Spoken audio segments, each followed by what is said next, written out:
Sure, you can always shop around for flooring, but in the end, it all leads back to the one place you probably should have started, the experts at Carpet One. Save yourself the time and the hassle and let Carpet One help you find the right product at the right price. Beautifully installed, guaranteed. Come see the One, Carpet One, on the Business Loop in Columbia.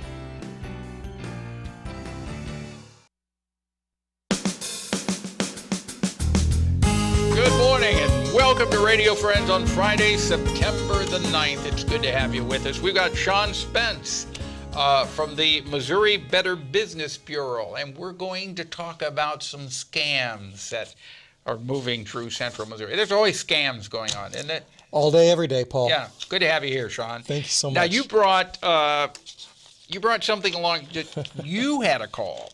You had a call, and you could have been a scam statistic. I could have been. And I've actually gotten calls kind of like this before. It was an IRS scam, which is the most common kind of scam there is. Really. And it can be frightening, too, can't it? Yes, it can be, which was kind of what made me think about this one, because it was a little bit different than other calls that I've gotten or other calls that have been referred to me.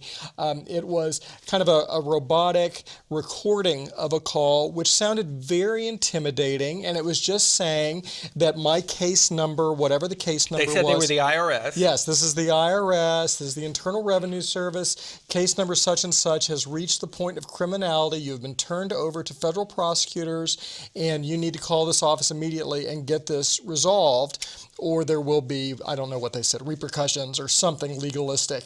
And the bottom line is this is an extremely, extremely common scam. I know I don't owe the IRS anything. I also know that the IRS never makes phone calls. They always communicate by mail or by registered mail.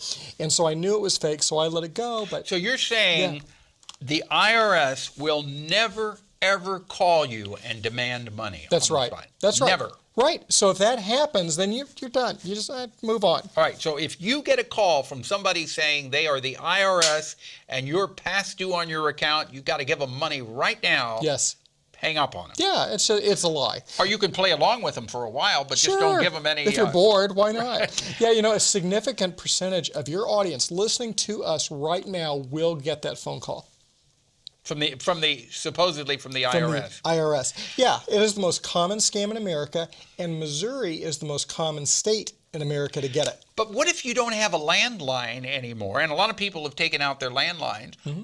Can you still get it on your... I got this call on my cell phone. I haven't had a landline in at least 5 years. So how do they get cell phone numbers? Because cell phone numbers are not listed. Most likely they got it through random dialing. So what they do is it's just a computer that dials random phone numbers, and they have prefixes, and the prefixes are certainly not unlisted. And so they didn't know who I was. They just had a phone number. They didn't give a name. They didn't mention your name. No, they did not mention my name.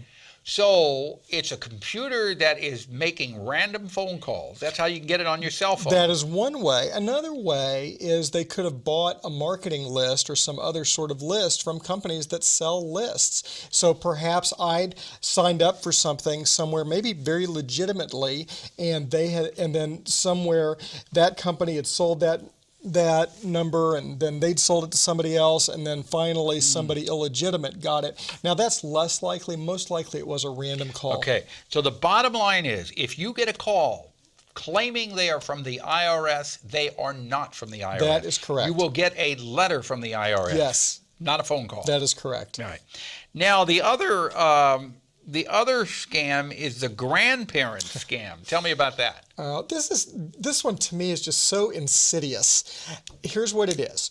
You are almost always going to be a senior, so I'm not sure exactly, maybe they bought a list of people who are of a certain age, or maybe they're just doing the random dialing, and what it'll say is, Grandpa, this is your grandson, or Grandpa, this is your granddaughter. Now, wait a minute.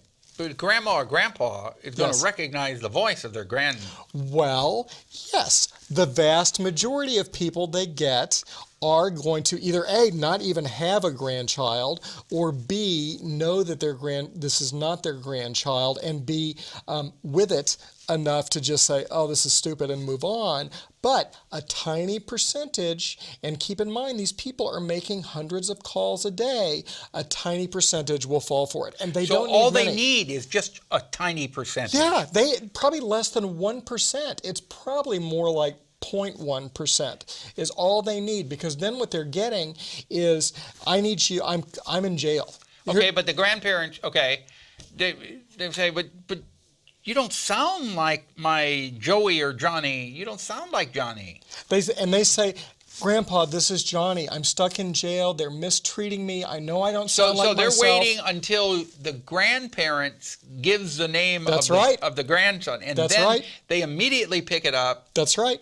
Any little tidbits that you drop in that phone call, they're going to pick up on it, and they're going to use it right back at you. So then the more you talk to them, the more convincing it becomes. If you're even a little bit convinced, by the end of that call, you're going to be more convinced. And I've talked to people specifically here in Columbia who have fallen for this. Just a couple of weeks ago, I had a guy who said, I know that grandparent scam.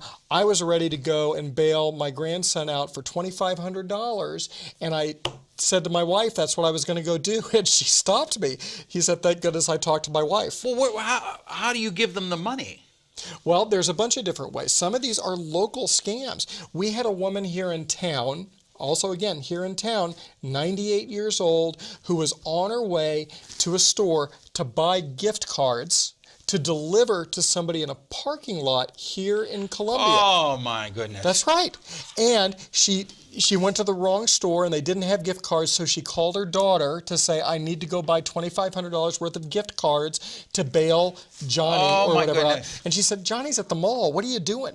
And so that was able to be stopped. So she was going to go buy the gift cards, and she was going to meet them. They were going to meet in a parking lot. Yes. And she was going to give them in a parking lot that honestly is like 6 blocks from my house. So and think about that. So she could have gotten scammed. She could have lost her life. She could have gotten hurt. These things are really very, very serious in many, many ways. Those are nasty people. Yes, sir. They are.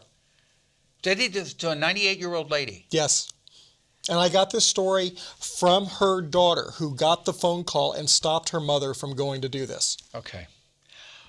All right. Thing is, we need to be alert, and if you get a call that just really seems like it's not quite right, don't give them any personal information at all. In fact, you should never give personal information unless you have initiated the call to a business. That's a great rule of thumb, Paul. If you call and you're going to buy something from a store, then you've made that call, and it's safe. But if somebody calls you, don't give them any information. Well, that's a great point. You need to be extra careful about phone calls and emails that you get out of the blue. All right, Sean Spence, Missouri Better Business Bureau, thank you so much. Please come back again. Anytime. All right, it's a pleasure having you. Monday, we've got the League of Women Voters on. Our program directed by Travis McMillan, Reynolds Journalism Institute. Audio, Pat Akers, KBIA. Our floor director is Zach Sayer, and our assistant producer and guest coordinator, Uncle James Mauser. Something you'd like to hear or see, drop me an email. I'd love to hear from you. pepperp, missouri.edu.